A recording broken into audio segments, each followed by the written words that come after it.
Lock indicators. Indicate unlock. RCD. Stand by for missile launch. 8 años después del primer vuelo de los hermanos Wright, un aeroplano lanzó una bomba. 15 seconds to release. Raiders on his offset. 10, 9, 40 años más tarde, un aeroplano podía destruir una ciudad. 2, 1, missile away. Ahora puede asolar un país.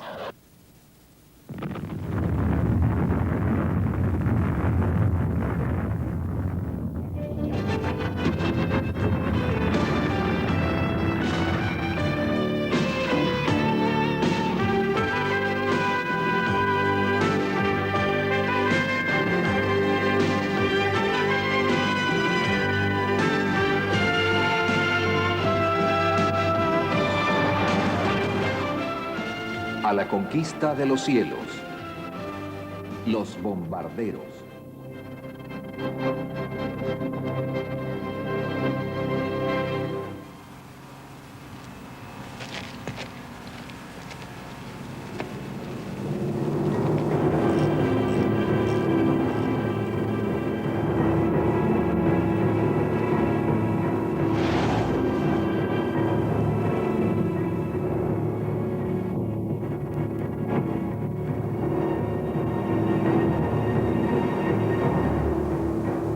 Este impactante aeroplano es el norteamericano B-52. B por bombardero y 52 desde que los Estados Unidos encomendara el primero durante la Primera Guerra Mundial. Es el avión más mortífero de la historia. Puede transportar 40 toneladas de bombas convencionales o una bomba atómica de 15 megatones. Puede dar la vuelta al mundo.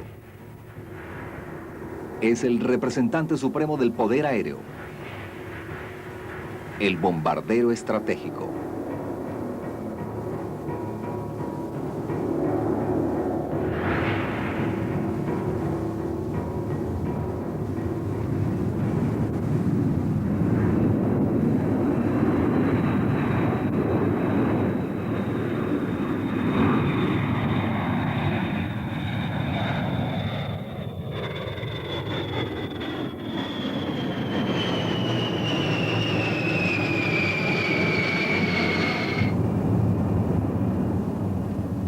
Los bombarderos han creado una nueva y horrenda dimensión a la guerra, aniquilando gente, demoliendo ciudades, destruyendo paisajes.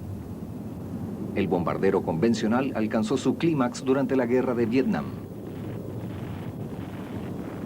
En una campaña de 10 años, Estados Unidos lanzó unos 6,5 millones de toneladas de bombas, más de lo que se utilizó en toda la Segunda Guerra Mundial.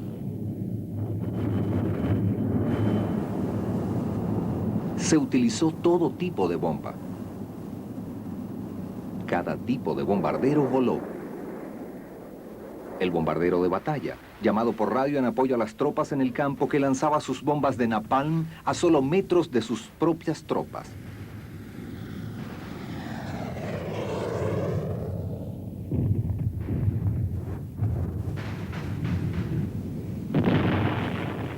El bombardero de alcance medio, enviado a destruir las comunicaciones y líneas de abastecimiento del enemigo, utilizando la precisión de bombas guiadas por láser para dar en el blanco.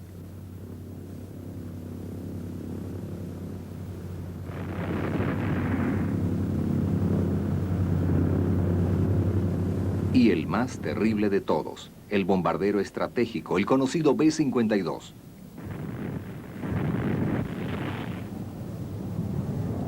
Enviado desde miles de millas, sembraba la destrucción en los blancos económicos, en lo más profundo del corazón de Vietnam del Norte.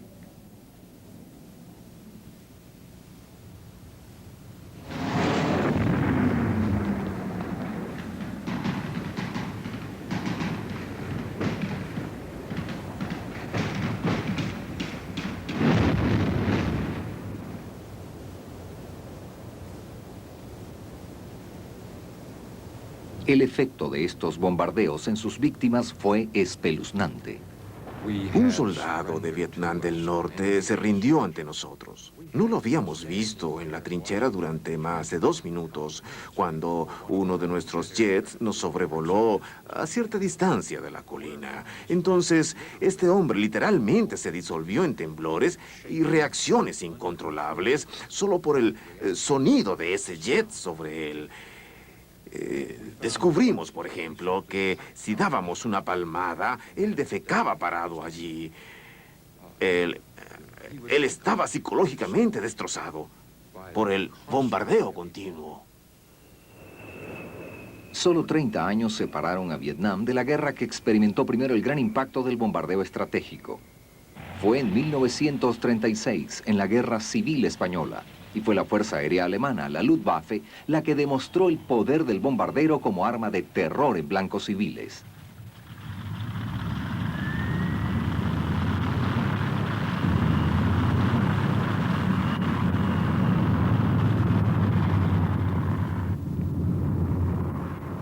El 14 de agosto de 1936, la Luftwaffe lanzó una serie de ataques aéreos que cambiarían la faz de la guerra.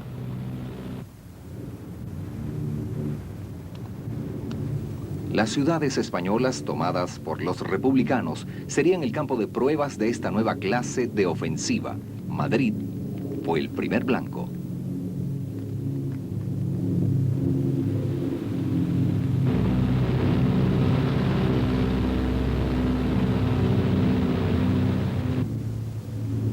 Pero el clímax vino 8 meses más tarde con la destrucción del indefenso pueblo de Guernica. Más de 15.000 personas murieron en el bombardeo. Los ataques aéreos enviaron su mensaje al mundo. Una devastadora y parece que irresistible forma de guerra había nacido. Ahora los alemanes lanzaban otra revolución militar, Blitzkrieg, la guerra relámpago. Integraba tropas, tanques y aviones en un asalto combinado. Aquí aparecía un nuevo trabajo para el bombardero, apoyar a los soldados mientras avanzaban.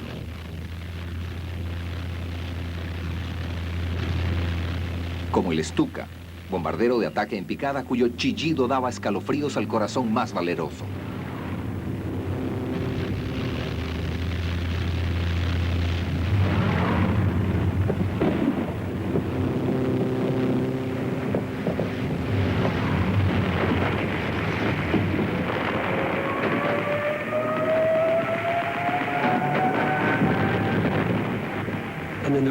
Y en una guerra blitz, las tropas debían moverse.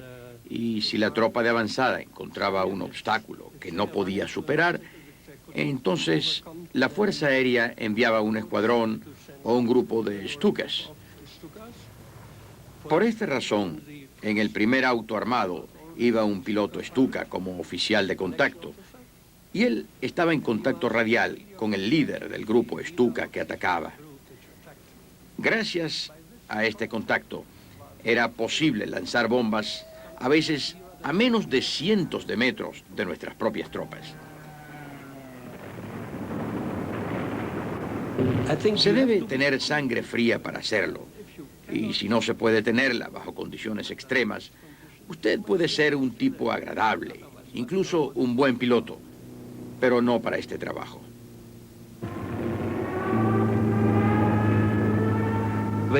Cuando usted inicia el vuelo en picada, el mundo entero le pertenece. Realmente es una sensación increíble. Va en picada a una velocidad de 450 kilómetros y debe mantener el avión derecho, limpio por 3 segundos. Tiene un claxon, como el de un auto, y este le dice exactamente a qué altura debe lanzar. Y digamos que lo colocó para 2.000 pies, y allí suena. Lo primero es lanzar la bomba para subir.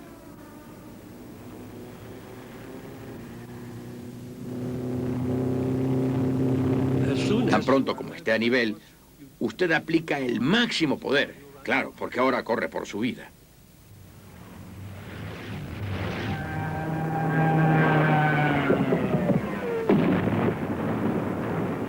A medida que las tropas alemanas continuaban con sus invasiones, Guernica se repetía por toda Europa. El centro de Rotterdam fue aplastado por un devastador bombardeo aéreo. 5 horas más tarde se rendía el gobierno holandés. Era el triunfo de los bombarderos. parecía que nada podría detenerlos. Todo lo que se interponía entre la triunfal armada alemana y la total victoria sobre Europa era Inglaterra. Hitler encomendó a Göring y a su Luftwaffe un nuevo trabajo, el de preparar el camino para una invasión a través del Canal de la Mancha.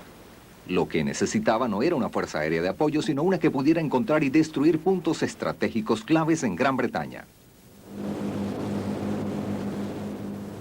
El protagonista de este asalto aéreo fue el bombardero que habían probado en España, el Heinkel 111. Pequeño en comparación con próximos bombarderos, tenía una tripulación de 3, cargaba 2 toneladas de bombas y podía volar 500 millas seguidas. Al final de la guerra, unos 6.500 aviones como este habían volado con la Luftwaffe.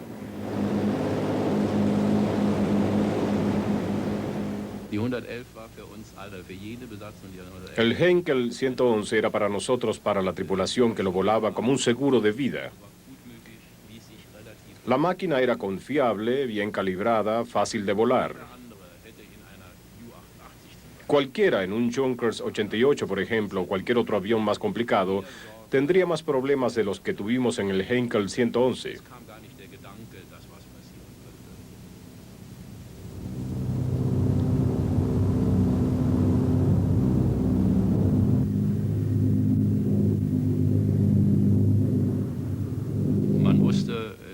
Todos sabían que era un asunto serio y la tensión aumentó cuando llegamos a la costa del canal. Mientras más cerca estábamos de Inglaterra, más intensa era la tensión.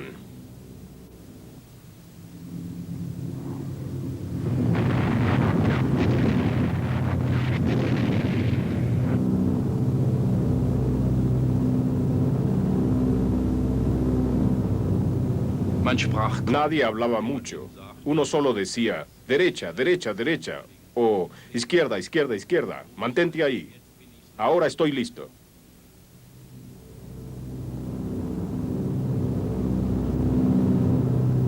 El asalto de la Luftwaffe a Inglaterra comenzó en julio de 1940. Sus primeros blancos fueron los campos de la Real Fuerza Aérea. Su objetivo, privar a los ingleses de su principal línea de defensa contra los bombarderos.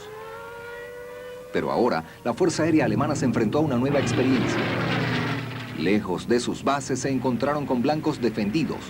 Por primera vez, los bombarderos confrontaban la firme determinación de un ejército. Así comenzó la batalla de Inglaterra.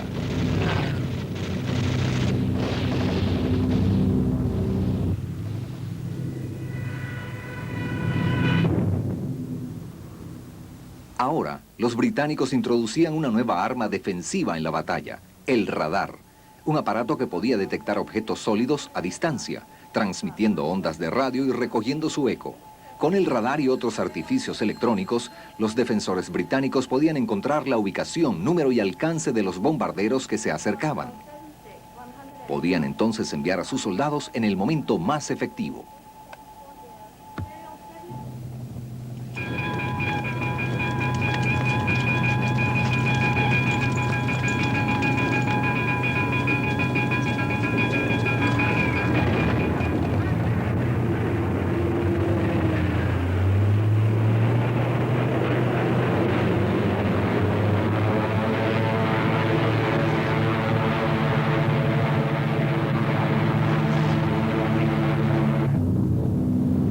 A la luz del día, los bombarderos alemanes sufrieron enormes pérdidas.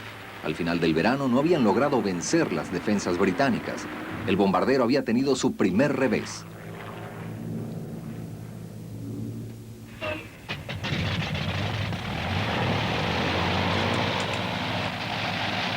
Entonces, Göring cambió de táctica. Ahora la Luftwaffe bombardearía de noche. La oscuridad ofrecía mayor seguridad a los vulnerables bombarderos, pero la oscuridad también trajo problemas. ¿Cómo se puede encontrar un blanco apagado de noche en un país extraño? Los alemanes desarrollaron un sistema electrónico propio. 2 rayos convergentes que le señalan al piloto la ubicación del blanco. Pero los ingleses contaban con un mecanismo que desviaba los rayos. De repente no podíamos oír más la radio. Cuando nos dimos cuenta, nos habíamos desviado 17 grados. No podíamos encontrar Derby o el blanco alterno y decidimos regresar a casa. Lanzamos nuestras bombas en el canal. Aterrizar con bombas no es seguro y así todo el armamento, como dicen en la jerga de los aviadores, se bajó los pantalones, se perdió. El 7 de septiembre comenzaron los ataques a la capital británica. Desde lo alto el Blitz bramó durante 76 noches, sembrando muerte y destrucción en la ciudad, pero sin lograr quebrantar el espíritu de la gente. El bombardero había sufrido otro revés, tal y como lo anunciara al mundo el corresponsal americano Quentin Reynolds. Desde las nubes, el infierno se desencadenó. He visto su magnífico trabajo, bravos bomberos y hombres de salvamento. Honor a ellos. Mientras las llamas avanzan, los londinenses reciben el golpe con horror. Pero no ha sido un knockout. Ha dado nacimiento a la fiera determinación de que los alemanes pagarían caro por tal destrucción. Para Inglaterra, la única forma de contraatacar era lanzando su propia ofensiva de bombarderos. El gran defensor de esta política fue el jefe del comando de la Real Fuerza Aérea, Sir Arthur Harris. Los nazis iniciaron esta guerra con la ilusión infantil de que bombardearían a todo el mundo y que nadie los bombardearía a ellos. En Rotterdam, Londres, Varsovia y 50 lugares más han puesto en operación esa ingenua creencia. Sembraron vientos y ahora cosecharán tempestades.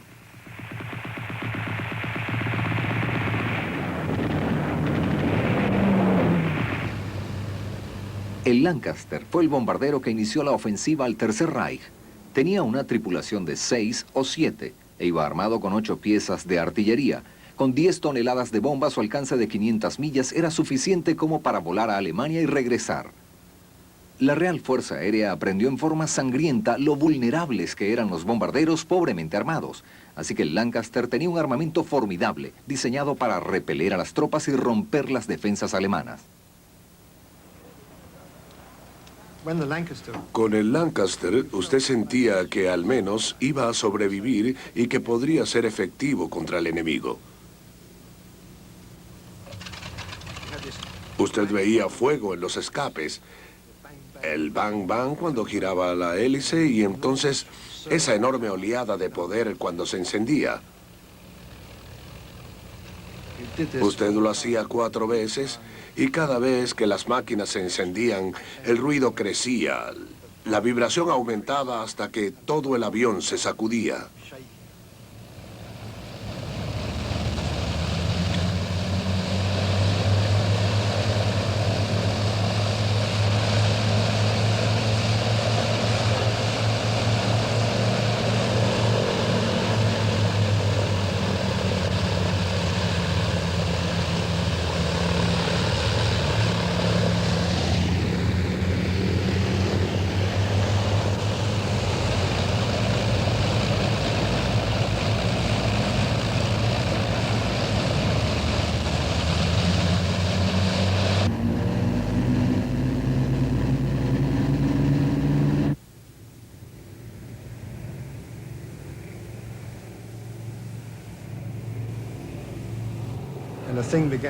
Y mientras comenzaba a ganar velocidad, todo el aparato vibraba lleno de poder. Si ponía su mano en el metal, lo sentía caliente, chillaba, unos 2000 caballos de fuerza en cada motor. Ese era el tipo de fuerza que recorría la armazón. Y uno sabía que tenía que lanzar todo fuera del avión para llegar al final y mantenerse arriba, en el aire, porque cargábamos con tremendos pesos. Llevamos 14.000 libras de bombas a Berlín.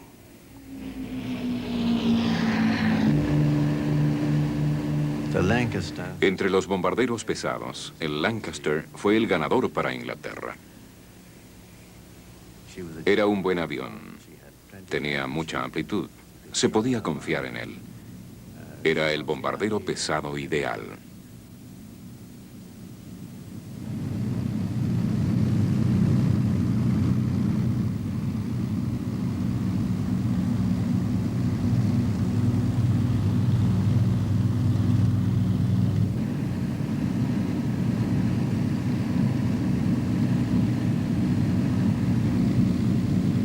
Más allá de la protección a corto alcance frente al enemigo y a pesar de su robustez, el Lancaster era vulnerable. Tratamos de bombardear de día y fue imposible. No podíamos atravesar las defensas del enemigo. Era suicida. Teníamos que bombardear de noche. Y cuando se bombardea de noche, uno pierde la precisión. Y llegó el momento en que o deteníamos la ofensiva o iniciábamos el bombardeo de áreas. El bombardeo de áreas ataca ciudades enteras en lugar de blancos específicos.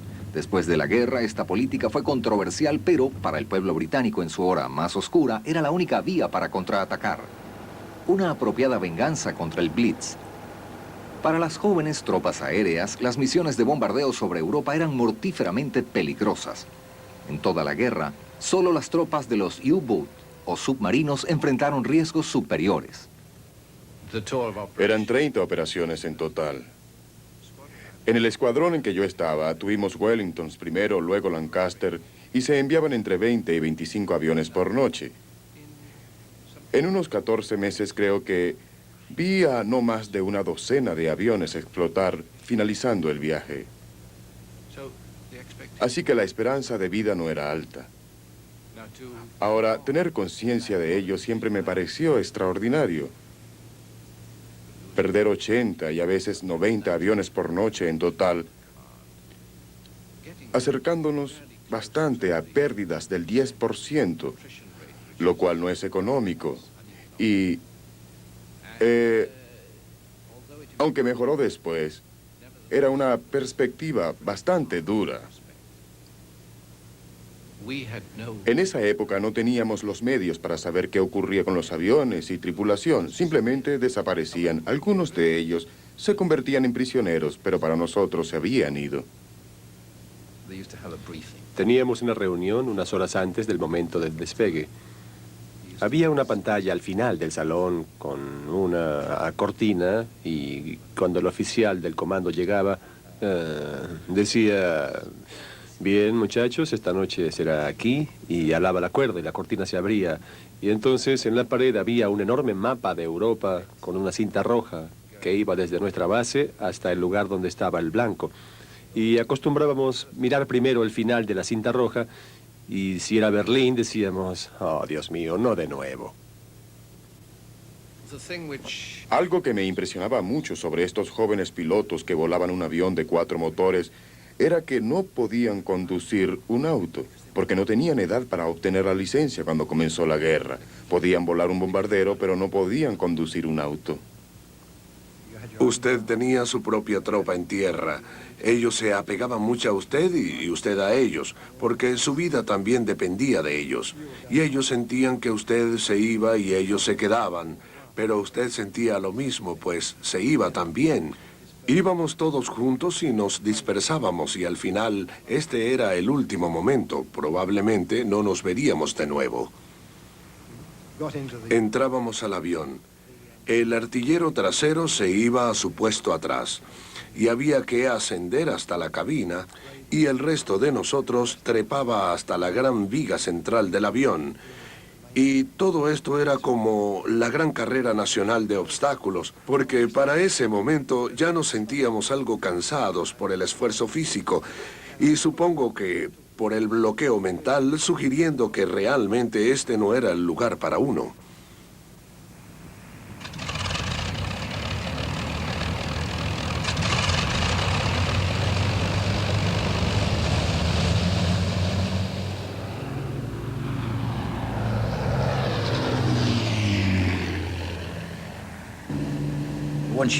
Una vez que estaba en el aire, usted estaba a su propio riesgo. Estaba oscuro, no teníamos luces de navegación. A menudo usted sabía que había otro avión cerca porque sentía el vacío que generaba la ráfaga de aire que dejaba ese avión al pasar, pero probablemente no lo vería. Usted estaba por su cuenta, era un esfuerzo individual. Cada avión tenía su propio olor. Y puedo olerlo ahora, una mezcla de combustible de alto octanaje, fluido hidráulico, hule, hasta el Elsen despidiendo su olor. ¿Sabe que había un químico Elsen atrás? Y creo que también había una mezcla de miedos al mismo tiempo. Tenían termos con café y té. También tenían las llamadas raciones de vuelo, chocolate, que era precioso, goma de mascar y cosas por el estilo. Y muy a menudo las utilizaban para sobrellevar el vuelo. Uno podía ver cómo crecía en el horizonte ese gran caldero de luz, con luces centellando, la luz blanca intensa de los edificios quemándose, las salpicaduras de las bombas incendiarias estallando, los puntos que correspondían a bombas explotando y el constante relampagueo del fuego antiaéreo. Era como un pavoroso despliegue pirotécnico que además era silente. Era como ver una película muy lenta frente a uno. Y todo eso parece no acercarse, parece lejano.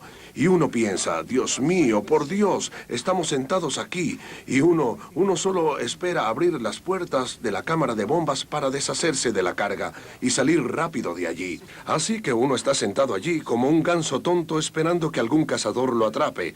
Uno siente que está en la manada y espera que algún miembro de ella sea fulminado. Y quizá los cazadores se sientan satisfechos. Uno ve gente abriendo las compuertas y ve gente al frente, lanzando sus bombas. Una carga de bombas incendiarias que salen de la cámara y rotan en el aire como cerillos. Cuando caen al suelo, desencadenan un fuego muy intenso, difícil de controlar. Sí, era una bomba demoledora. Uno veía una gran bola roja emergiendo para luego caer. Cuando uno presiona el botón, tiene una sensación de gozo. Uno siente que llegó hasta ahí para eso. Usted va a destruirlos. Uno siente la sacudida a medida que cada bomba sale. Si es una grande, una de 4.000 libras, uno puede sentir el golpe a través del asiento. El avión es menos lento y más ligero, y uno no podía esperar a cerrar las compuertas lo antes posible y colocarse en posición con la nariz hacia abajo, donde se tiene la mayor velocidad para alejarse del blanco. Era muy emocionante el atravesar esas costas y ver esos campos tan amigables y las vallas a medida que regresábamos y el acercamiento tan conocido al aeropuerto. Y cuando usted se acercaba podía oír la voz de la muchacha de la torre de control y usted la llamaba y obtenía autorización para aterrizar. Y quizás esa era la muchacha con la que se había citado la noche anterior y usted tenía la sensación de bienestar o de regreso a casa. Ponían antorchas de petróleo si había neblina, en grandes barriles de petróleo.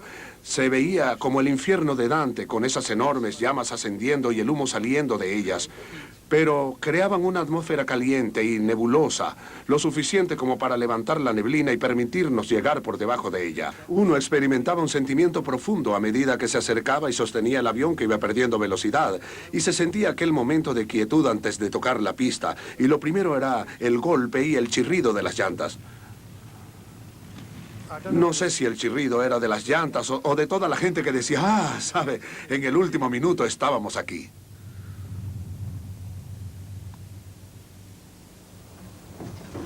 En Alemania, hombres y máquinas se movilizaron para combatir la ofensiva de los bombarderos.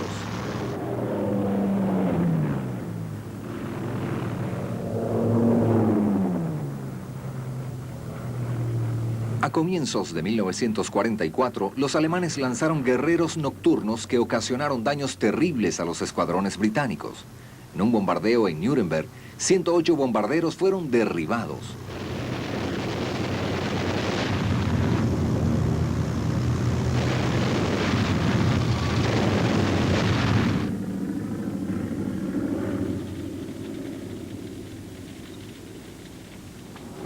Instalaciones de radar cada vez más sofisticadas, luces de búsqueda y unas 30.000 armas de artillería antiaérea hicieron que la noche no ofreciera ya más protección a los bombarderos.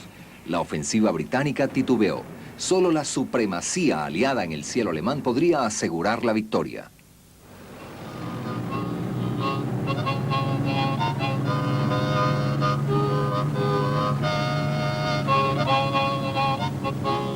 Cuando Estados Unidos se unió a la guerra en Europa, creó nuevas fuerzas aéreas que intervendrían en la ofensiva contra Alemania.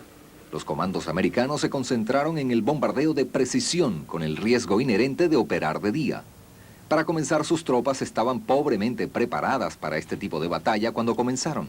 Así es como lo vio uno de sus comandantes, Curtis LeMay.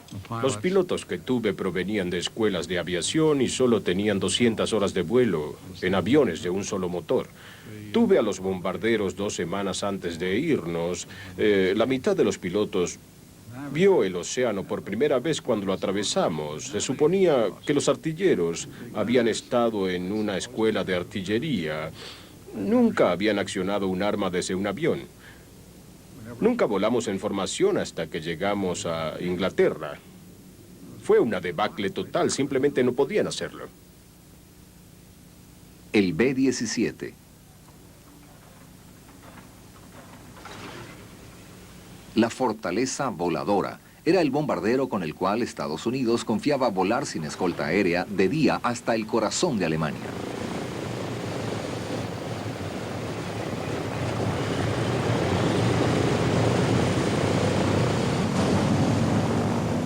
Llevaba la mitad de la carga en bombas del Lancaster y volaba a una altitud de 25.000 pies, pero estaba fuertemente blindado y armado con 11 piezas de artillería. El B-17 era un avión fuertemente construido. Tenía el motor del DC-3. Tenía 4 de ellos. Ese motor ya había sido volado bastante y había sido probado completamente. Era necesario embestirlo directamente para dejarlo fuera de combate o cortarle el flujo de combustible o algo así. Así que el avión no tenía la potencia necesaria, pero contaba con un buen motor.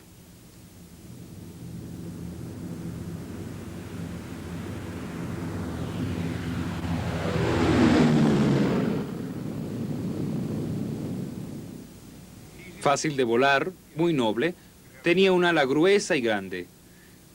Vi a uno desplomarse porque el avión iba en una fuerte picada y la fuerza del viento lo derribó. Nunca vi que destrozaran un ala de ese avión en toda la guerra. Esos aviones recibieron muchos impactos de bala de todo tipo y sobrevivieron. Recibimos un impacto directo en el tanque de combustible número 2 en Lille. Se abrió un hueco de 2 por 2 metros aproximadamente a través del ala. Un escritorio hubiera pasado a través del ala del avión. El fuego era tan intenso que el artillero trasero no pudo permanecer en su puesto por el calor tan fuerte en la cola. No pudimos aligerar la propela. Y sin embargo, volamos de regreso y aterrizamos sin problema. No teníamos suficientes armas en el avión. Tuvimos grandes problemas al querer defendernos en el aire. A pesar de que teníamos la famosa fortaleza voladora, no contábamos con suficientes piezas de artillería.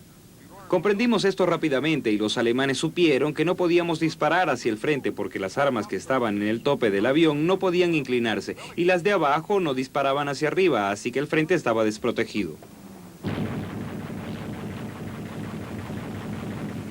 Los norteamericanos habían sufrido grandes reveses en el día, tal y como sucediera antes con ingleses y alemanes, pero soportaron sus pérdidas hasta el arribo de los cazas aliados de largo alcance que les brindaron la protección que necesitaban. Todos los hombres en las tropas aéreas eran voluntarios. A nadie se le asignaba una misión. Primero, tenía que ofrecerse como voluntario. Muchos de nosotros habríamos cambiado de opinión de haber anticipado el fuego antiaéreo, los enfrentamientos y algunos de los bombardeos más fuertes como Berlín, Hamburgo y Múnich.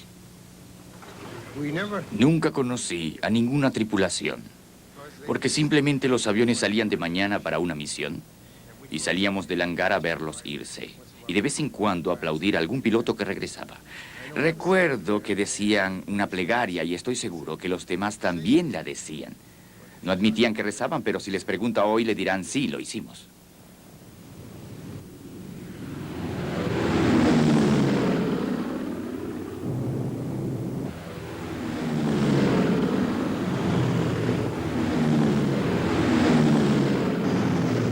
Mientras esperaban sus escoltas, los bombarderos norteamericanos necesitaban resistir a los cazas alemanes. El general Curtis LeMay ideó una nueva formación llamada la caja de combate. Los bombarderos estaban dispuestos de tal forma que cada avión en el grupo estaba cubierto por la artillería de los demás.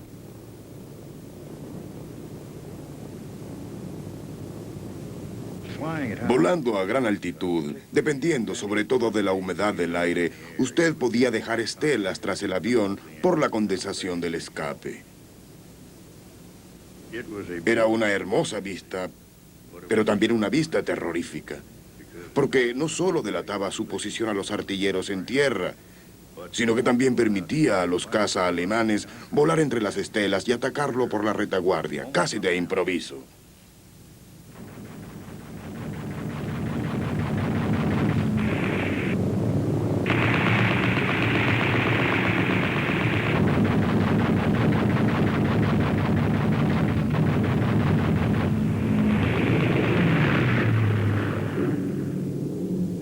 El haber participado en uno de los 1000 bombardeos y ver el número de aeroplanos en el aire a la vez era asombroso. Era absolutamente fantástico. Había aviones en todo el cielo hasta donde se podía ver. Oleadas y oleadas y oleadas de aviones. Hasta cierto punto era como en la película Los pájaros de Hitchcock. Los habitantes del pueblo miraban hacia arriba y el cielo estaba negro, lleno de pájaros. Y creo que así se veía, un cielo lleno de aviones.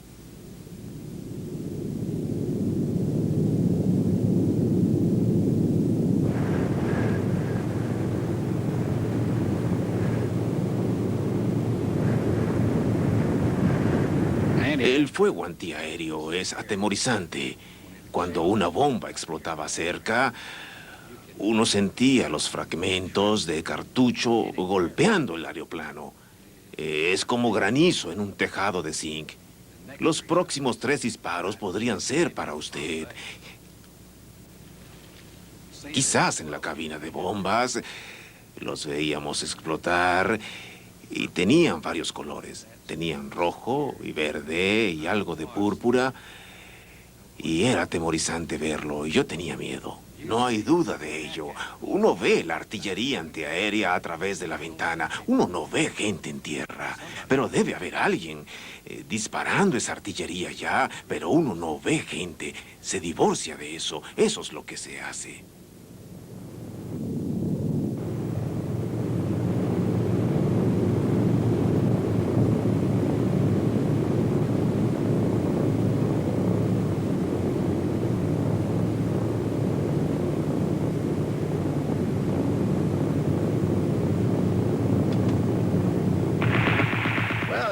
Bien, si había un avión por allí con un motor ardiendo o algo así, 2 o 3 aviones caza alemanes lo embestían y acribillaban hasta fulminarlo. Los caza alemanes normalmente atacaban grandes grupos, no esperaban por aviones con fallas, pero si había uno en el área estaba realmente perdido. El B-17, cercano a nosotros, recibió una ráfaga. Fue la primera vez que vi a uno caer y viré a la izquierda. Y los paracaídas comenzaron a salir. 1, 2, 3. Uno contaba. Uno trataba de contar hasta 9. Y todos contaban, pero uno pensaba, no se daba cuenta, pero pensaba que era el único hombre contando. Y a medida que los paracaídas salían, uno los contaba como a salvo, a salvo, a salvo.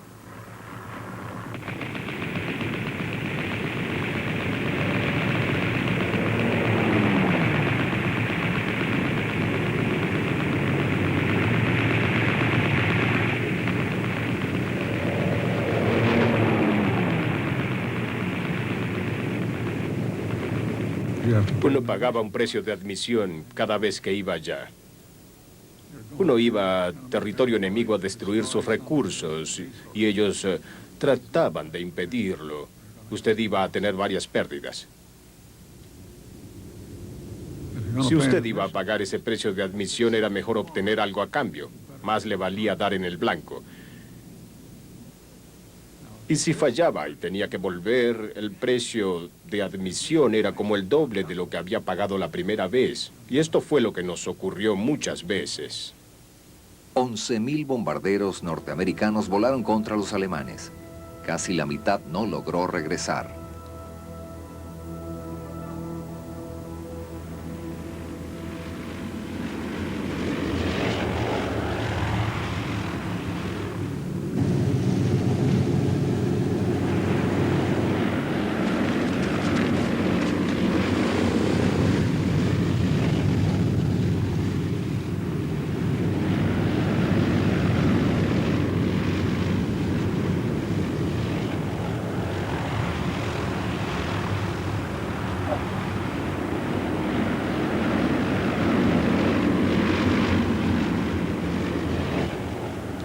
Algunos de los aviones que regresaban realmente estremecían a nuestras cuadrillas en el hangar.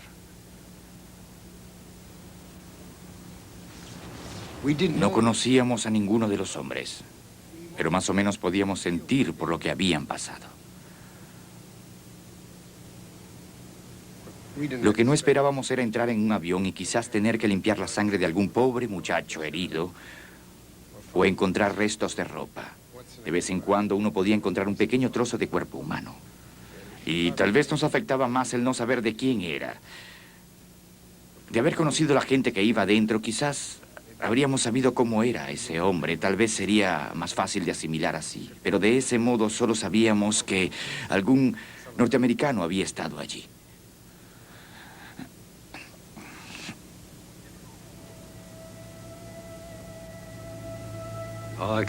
Todo lo que sé es que perder un amigo es la parte más dura de esta guerra, y perdí algunos.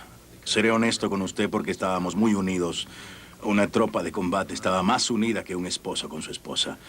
Y bueno, no quiero pensar en esto, ¿sí?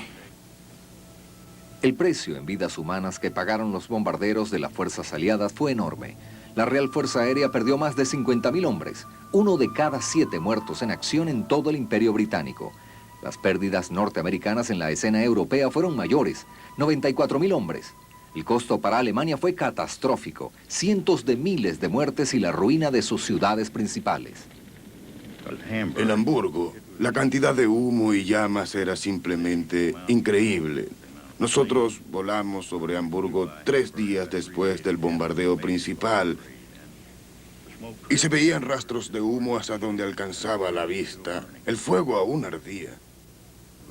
Teníamos 3 blancos en Hamburgo y no pudimos encontrarlos por el humo y el fuego.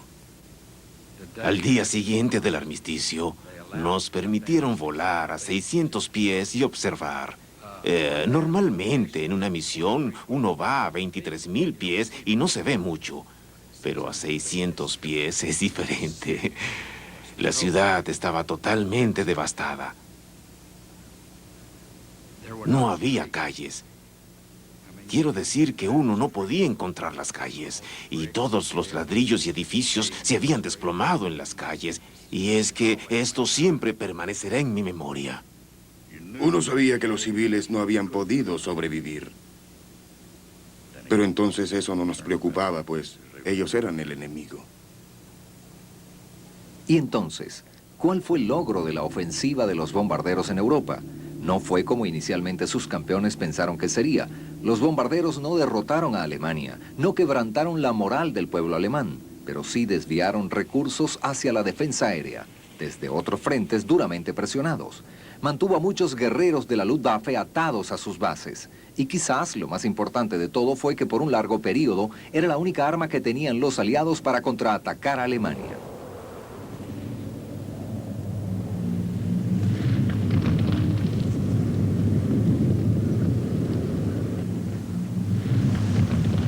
En la Guerra del Pacífico, los bombarderos enfrentaron otro problema. Hasta 1944, Japón permanecía fuera de su alcance. Estaba demasiado lejos, incluso de las pistas construidas precipitadamente en la cadena de islas aleutianas al norte del Pacífico.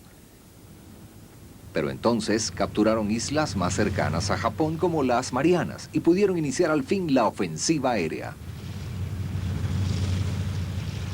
La clave de esta invasión fue un bombardero recién construido, el B-29, la Superfortaleza.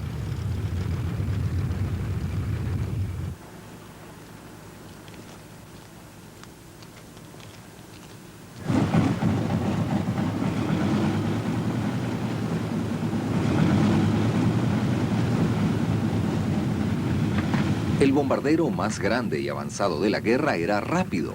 Unas 350 millas por hora, y con su cabina presurizada podía volar a grandes alturas.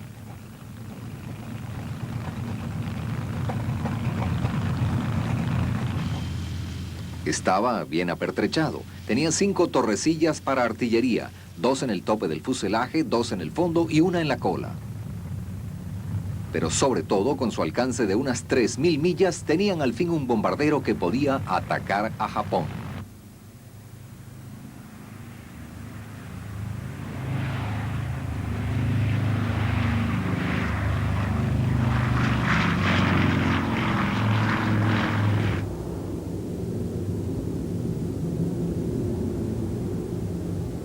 Al iniciar la ofensiva, la superfortaleza utilizó las mismas tácticas empleadas en Europa. Volaba sin escolta aérea, pero la cubierta de nubes, común en Japón, tapaba sus blancos y limitaba el daño que podían infligir. De nuevo, las pérdidas fueron demoledoras. Cada misión perdía el 6% de sus aviones. Estadísticamente, ninguna tripulación podía esperar sobrevivir luego de 25 misiones.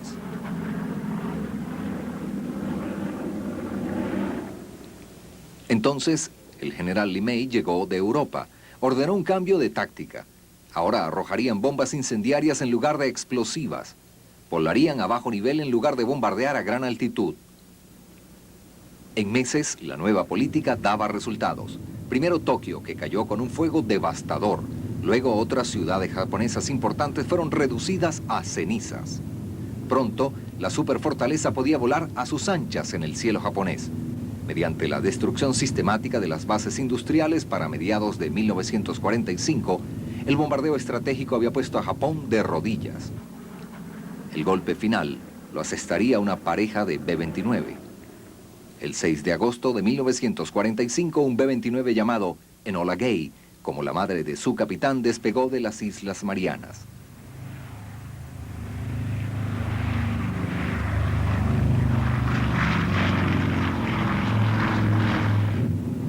Su blanco, Hiroshima.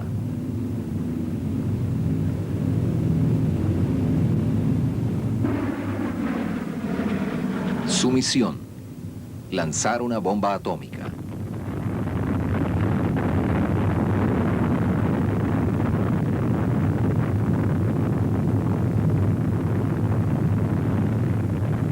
La explosión fue equivalente a 20.000 toneladas de dinamita.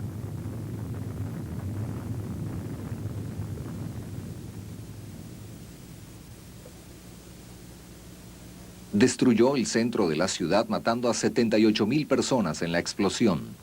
3 días más tarde, una segunda bomba atómica fue lanzada en Nagasaki.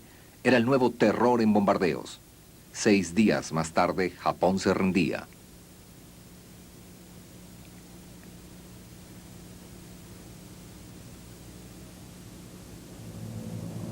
Para los jefes de la Fuerza Aérea de los Estados Unidos, las lecciones de la guerra eran claras. El bombardeo funcionaba y ahora tenían el monopolio de armas nucleares. También tenían otro bombardero, uno que podía alcanzar blancos en otro continente, el B-36.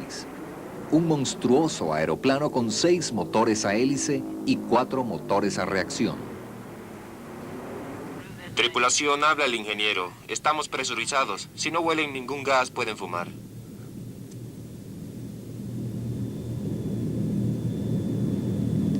Dentro del avión había confort y espacio nunca antes soñado por las tropas de la Segunda Guerra Mundial.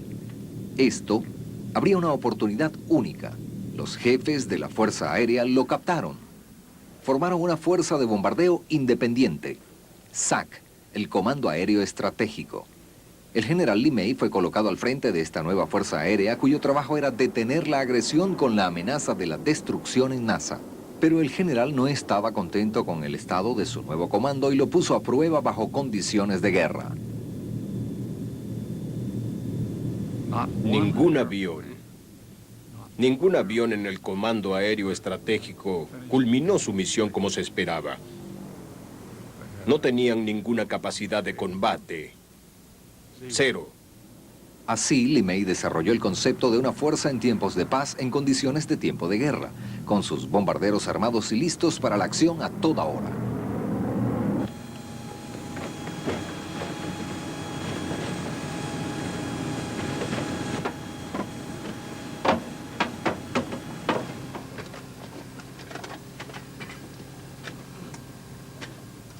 Frenos listos. Batería lista. Interruptores Listo para encendidos. encender motor. Nada a la derecha. Salida. Nada a la izquierda. El bombardero que conducía esta misión del Comando Aéreo Estratégico era el B-52, un avión con una vida operativa de unos 30 años.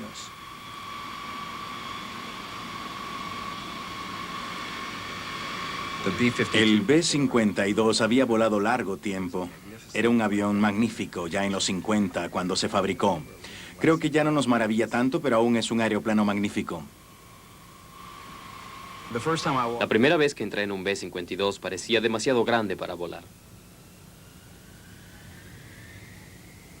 Tengo que admitir que hay momentos durante el vuelo en que miro las alas y realmente me pregunto qué será lo que lo mantiene en el aire. Con el tiempo hemos recortado las alas, mejorado los motores y hemos mejorado su aviónica inconmensurablemente. Lo mantenemos volando y nos ha servido bien.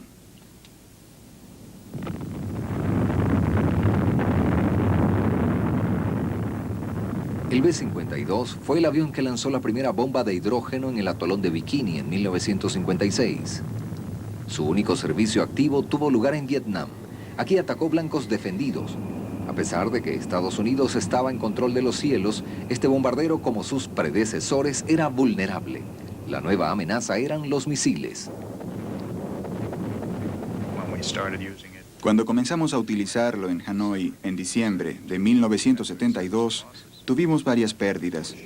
Y eso, por supuesto, nos enseñó que a grandes altitudes, sobre un área defendida por misiles aéreos, teníamos que recibir varias embestidas y aceptar pérdidas de aviones.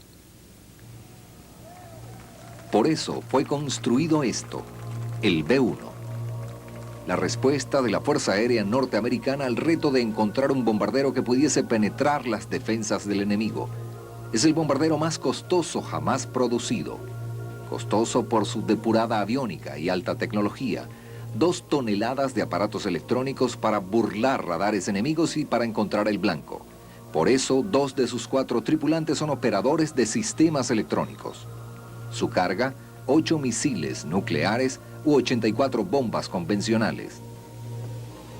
Su forma fue diseñada para reducir su visibilidad al radar. El B-1 puede volar a 600 millas por hora a 200 pies de altura. Lo último en bombarderos estratégicos. Tiene una intrépida y difícil tarea, aun si toda su sofisticada electrónica funciona. Mucha gente, recordando bombarderos anteriores, cree que no puede hacerse. Por esa razón, el Comando Aéreo Estratégico sigue apegado a su B-52 hasta el final de este siglo.